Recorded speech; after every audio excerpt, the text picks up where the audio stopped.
Hello to all my friends out there. Here we are again. It's very, very hot here, you guys. It's 90 degrees, yes.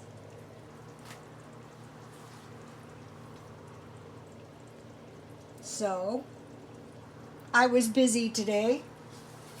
I was doing self-isolation stuff. I couldn't go outside much, although I did do half of my walking outside.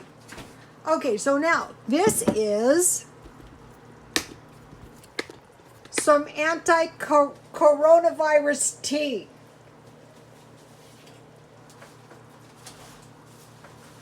Okay, it is lemon tea with 1/2 lemon. And I keep all my baggies, all my tea, I keep everything in baggies. That way my baggies my stuff doesn't get stale. And I buy these baggies at Walmart.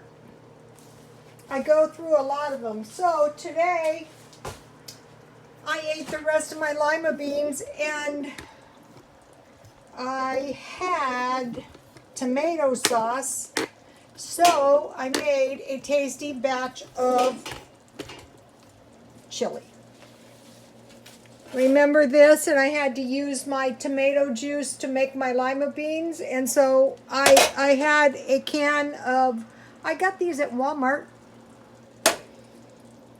And so I have a really easy recipe, a really easy chili recipe. The thing is, my recipe was thrown off a little bit because I had a lot more. Usually I use a 16-ounce can of stewed tomatoes. So I added half a package of chili seasoning. So it turned out pretty good. And it was dirt cheap. Because I didn't want to invest much money in, this tomato, these diced tomatoes. These are good. I got them at Walmart. The chili is a little on the thick side. What I did is I took the diced tomatoes that I got at Walmart and I ground them in the blender. Walmart. You cannot beat Walmart. And then I have a little cheddar cheese. I got this at Dollar Tree. And there's onions in it. Otherwise, so this is a pretty decent little batch of chili. So if you make enough food for 2 days, that's going to save you a lot of work. Okay, so here is my chili recipe. So my chili recipe was thrown off because you can use a little can of tomato sauce, but I usually use stewed tomatoes. So I added 1.5 tablespoons of chili, and it just wasn't doing the trick. So then I added 2 beef bouillon cubes, the kind that make 2 cups, and some sugar, and then that didn't help. So, I added the package of chili mix, so it should be pretty good. Now, I was thinking about making this pasta in tomato cream sauce. This is really, really good. Instead of whipping cream, which I do have some, I'm probably going to freeze it. You can use evaporated milk, and then I always keep Parmesan cheese in the refrigerator, and this is really good, and it's really good left over too. Okay. Then, I was actually baking a lot today. And so, I was making the, this is the good stuff. Okay, I always said I had the best recipe ever. And then, I found a better recipe. This is the best recipe ever. This really is the best recipe ever. But these work out perfect for me. Look at these. You don't need butter on these. These are very, very yummy. Look at this. Yummy. All right.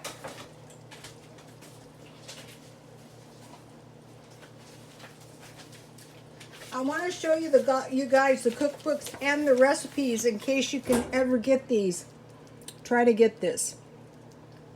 There are so many good recipes. You'll see me go back and back with these recipes. Okay, I made half a batch. So I had 1/2 cup water and I warmed it on the stove, and I added 1/2 tablespoon sugar to my water. And then when it was like a warm bath, I added the yeast. And then I had full strength evaporated milk, and I heated that just like I do the yogurt milk until it almost boils. Otherwise, I scalded the milk. And then I had butter, so I added that. It could be margarine to the milk. And then what I did with my yeast to speed it up, since I was making yogurt, I slipped it in the oven where I had a pan of boiling hot water covered to heat the oven. And I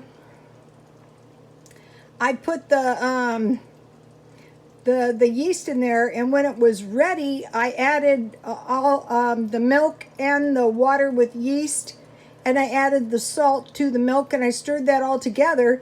And then I just started stirring the flour in little by little until I had a soft dough. Oh, this would be good with marmalade.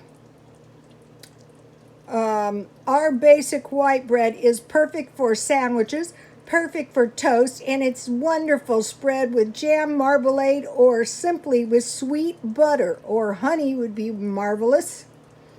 And then I kneaded it, and then I just slipped it back in the oven with my yogurt that was going. And you know, I had it was ready to rise in no time.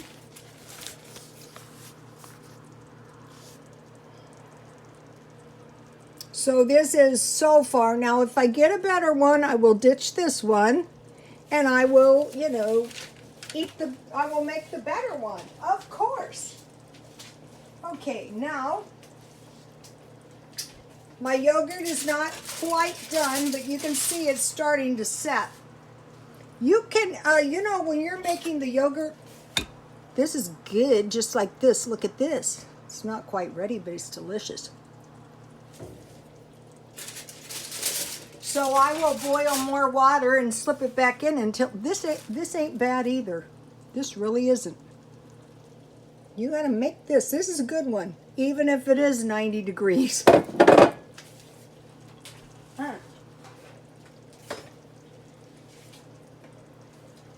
My son is coming over tomorrow. I will give him a little bowl of chili.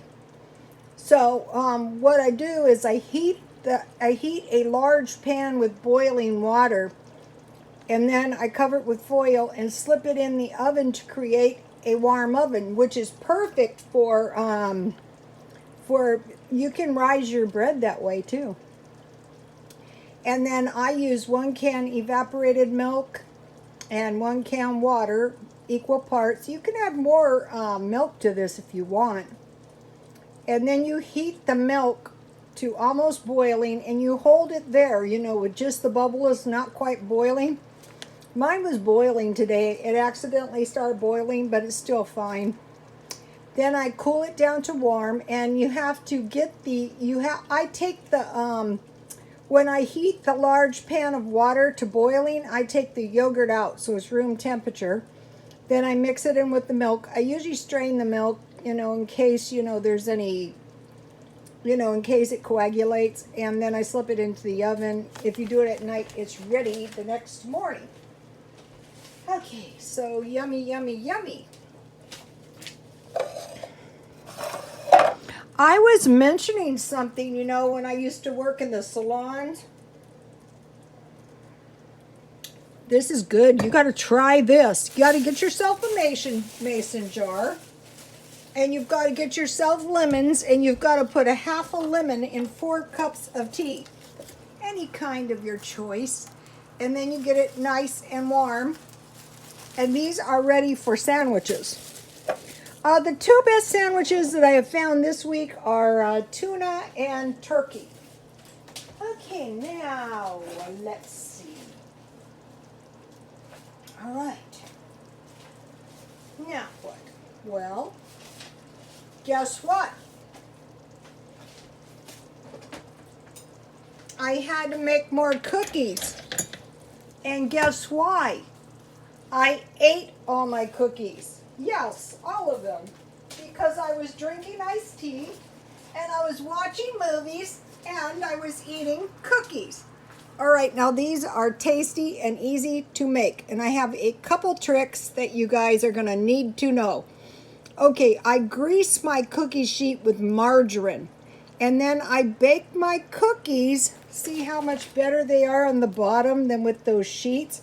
And I bake them until, they're pretty much done. Don't underbake these cookies. They taste much better if you cook them until they're done. It's really easy. You can whip up batches of cookies. You can go to Netflix. You can go to YouTube. All right, now. And this is one thing I stockpile. I could have made a pineapple upside down cake. I still can. I have enough. I can make a tasty little pineapple upside down cake. Now, I want to mention this. The Common Sense Show, food crisis in San Diego. 40% of the population is getting food from the food bank. I don't even want to think about that. I really don't. He's mentioning, now he's pretty reliable, but all these people that are also selling emergency food, But nonetheless, in a couple of weeks, no pork. I already figured that one out. I bought bacon ends and sausage. 17 meat packing plants closed. So we have to figure out what are we going to do if we can't get meat. And he mentioned gather food on a daily basis. And I thought, yeah, that's pretty good. And he mentioned something about next Thursday. Well, I remember it was Christopher Green, AMTV, said, you guys will be locked down by the 15th. So I thought, uh-oh, because who knows what was to happen at that time. And I ran out and made preparations for a lockdown, and sure, not lockdown, isolation. But, nonetheless, it's like house arrest, call it what you want. So I made preparations for that, and it was a good thing I did. So I said to myself, oh no, what am I going to do? Well, here's one thing I did. I went to 99-cent only and I bought eggs. They have nice cartons of eggs for, 18. Carrots, 2 pounds for $1. Salads in a bag. Tomatoes, you get quite a few tomatoes. Bananas, potatoes. You do not want to be without potatoes. Lemons, nice big bags. Oranges and cranberry juice. Let me show you one of the bags that I bought. This was $2. I was in a store. This is why I tend to believe him. And a smaller bag than this was $5.60-something. So now let me show you what I have on my list. Matches. Also, it might be smart to get a can opener. Plant food. Corn, green beans, peas, and mixed vegetables, canned food. Garbage bags, dish soap. They weren't, okay, what I did when I dashed here is I just dashed in and dashed out as fast as I could. I was after this today. Tomorrow is another day. I wore my mask. I wore my gloves. I'm trying to find yeast, and I'm trying to find vitamin C. The one thing I'm trying to find is these big bags. Okay, and now I just want to make, there's a lot of horrid predictions out there. The Christian ideal is feed the poor, heal the sick, and cast out demons. I'll leave the casting out of demons to those better qualified, and the sick, especially with the coronavirus, to the healthcare providers. But you know, if people start running out of food, I don't know, we'll see. Okay, so the turkey and tuna sandwiches worked out good. Egg salad, potato salad, and macaroni salad. So I made yogurt, I made bread. Okay, yeast can be substituted for dairy. Okay, you guys, go to this video, quick and easy sourdough starter recipe, cowboy Kent rollings, and watch it a couple times and make sure it's in your notebook. So yeast can be substituted for dairy. Okay, if we don't have any milk, if we don't have any cheese, and if we don't have any butter, that might be important to know. Can be substituted for alcohol. So after 4 or 5 days, the liquid on top can be consumed as an alcoholic beverage, which I won't be making that, but you could use it also to start your bread. Also brewer's yeast. Okay, and then today I was able to do this video. I've done it once, I'll do it one more time, and walk outside for the other hour. So now this was good for me because this is getting me back to what I do in a normal day if I wasn't under self-isolation. I keep saying house arrest, it's not funny. But anyway, so you have to exercise. Now, Jen from New York City saves money. All right, she had a great tip. I thought it was a great tip. So I want to tell you guys what that great tip was. It was, look, this was so smart. Look, you can use your headband like a mask. If you don't have a mask, you know, everybody, all the women have these. And I tried it and it was pretty good. I mean, a lot better than nothing. So this is what I did today. Please like, comment, and subscribe. And if you have any good ideas, you know, for this, you know, a more productive self-isolation or ways to protect yourself from the COVID, or any information on the, what they're saying is the food chain distribution is being disrupted. This is why they're saying possibly food shortages in San Diego. But I would say if 40% of the people are getting food at the food bank, then possibly they're not trucking in as much food because there's not a market for it. Now the produce was good in 99 cent only. But this weekend when this is why I tended to believe this to a certain extent, is because I was shopping, I guess it was last week. I mean, and it was plain horrifying. No yeast, no flour, one time no sugar, no beans, no rice, and I mean, none of this, none of that, none of this. Well, it's possible that the entire supply would dry up. Not highly possible, but it's possible. Okay, you guys, God bless you all.